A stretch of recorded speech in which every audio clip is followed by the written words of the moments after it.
Today we're looking at detecting bias in reading and how to find a writer's partiality as you read.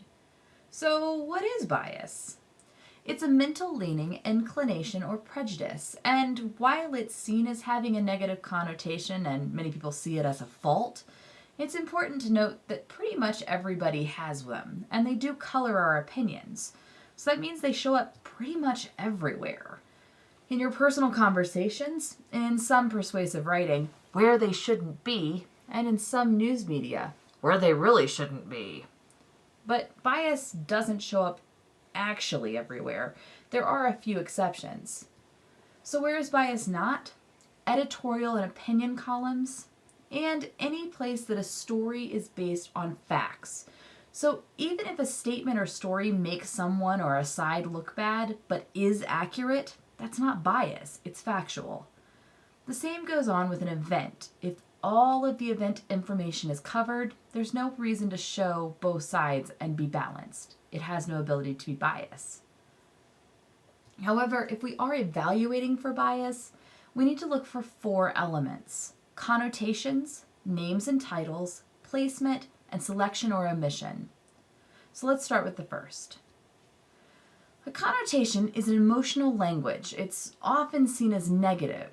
So when we see connotations in images or writing, we get a negative response.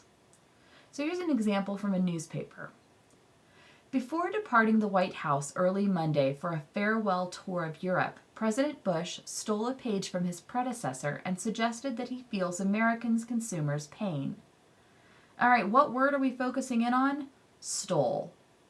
Connotation behind robbery or stealing is not a positive one. So the suggestion that the president at the time is stealing immediately brings a negative opinion toward the whole statement.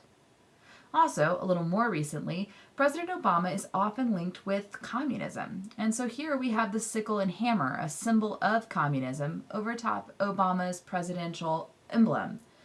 And the connotation here is that he is a communist.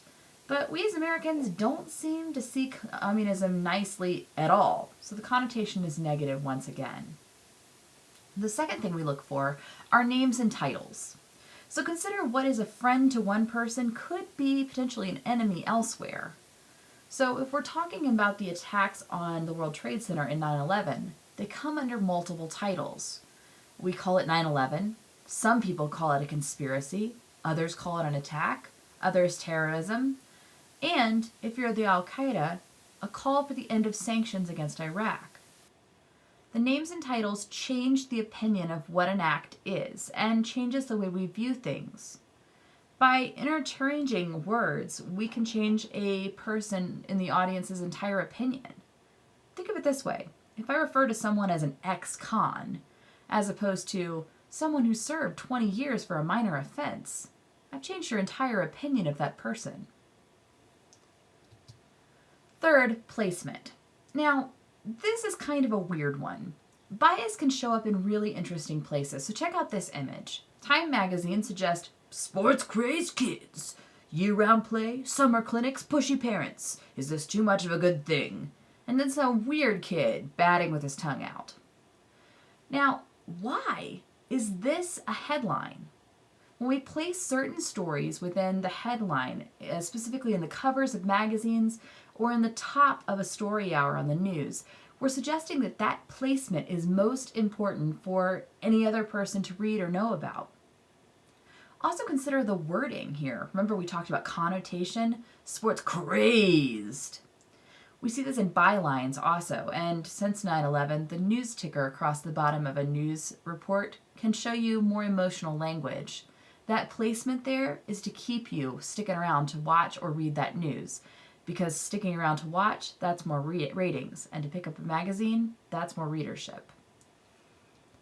Finally, when we talk about selection or omission, this is a way of changing the words in a story to make them slightly biased. Consider the comparison. Remarks were met with jeers, as opposed to a handful of people disagreed. Now, if we were talking to one of our friends, we would describe the situation as somebody booed. But changing the way that we phrase things changes the way that an audience understands the actions. So by selecting certain language, changes our understanding. This also happens with placement of information.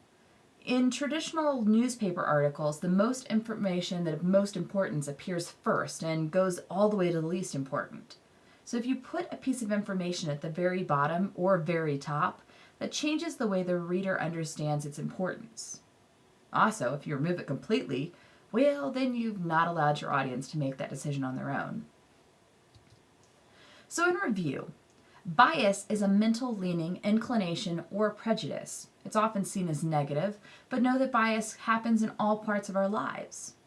However, when you're evaluating for it in a reading opportunity, look for these 4 things. Connotation, that's emotional language or images. Names and titles, that's checking to make sure the way the people are described is fair and accurate. Placement, that's checking your headlines and covers to make sure that the news article is not after readership, but actually after the news. And finally, selection or omission. Have they changed the wording or placement of information to change your opinion on the article? Other questions? Contact your teacher.